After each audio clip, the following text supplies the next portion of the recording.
maintenant, nous allons voir Jean-Pierre Larminier, qui est un auteur régional, je crois, et qui est souvent invité à Sang d'encre. Bonjour Jean-Pierre. Alors Marie-France, bonjour. Effectivement, Sang d'encre, pour moi, c'est une histoire d'amour qui date depuis 2005. Donc 2005, ça fait déjà 12 ans. Bon, 12 ans avec à chaque fois un plaisir renouvelé, totalement inégalé. Et quelque part, c'est magnifique. C'est magnifique parce qu'on s'aperçoit qu'il y a un lectorat qui est tout à fait fidèle. Et fidèle surtout à ce salon et aux auteurs qui sont présents. Merci Jean-Pierre. Dis-moi alors, ta nouveauté à toi de cette année, c'est lequel? Alors la nouveauté, c'est Take Off sans retour pour Fox Tango. C'est un polar d'investigation avant tout, puisqu'il m'a demandé 3 ans de recherche. Sans certains documents, je n'aurais jamais pu, enfin mon éditeur n'aurait jamais pris le risque de le publier.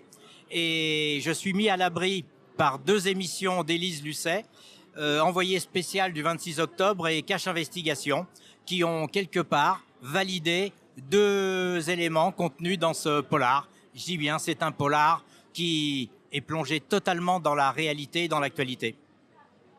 Donc, polar politique, tes écrits, on est souvent dans le politique? Ce n'est pas de l'écriture politique parce que je n'émets aucune opinion politique, qu'elle soit de droite ou de gauche, mais je fais découvrir à mes lecteurs, avant tout, la face cachée des affaires de ce monde, et ce n'est pas anodin, ce n'est pas par hasard si, par exemple, au bout de 3 ans d'investigation, j'ai découvert un homme qui s'appelle Édouard Philippe et que je l'ai mis dans ce roman alors que personne ne le connaissait, qu'il n'était pas encore Premier ministre. Voilà. Donc j'ai reçu dernièrement un tweet de Louis Giscard d'Estaing, le fils de Valéry Giscard d'Estaing, qui a reçu ce livre en service presse et qui a tweeté qu'il n'avait, après lecture, plus aucun doute sur l'assassinat d'un ministre de la République. Robert Boulin, je crois.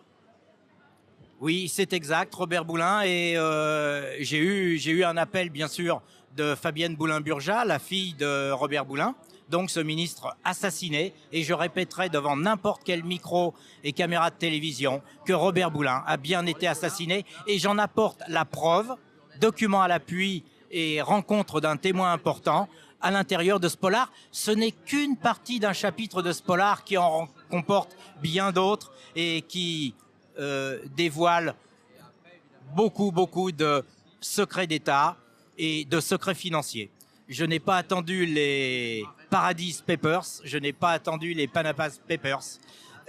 Voilà, c'est mon plaisir d'écrire, c'est mon plaisir de découvrir, c'est mon plaisir d'enquêter avant tout. C'est du polar d'investigation. C'est vrai que je suis peut-être un peu en marge, mais je suis peut-être marginal avant tout. Je te remercie Jean-Pierre. Bon salon alors et à bientôt. C'est moi qui te remercie, Marie-France. À bientôt.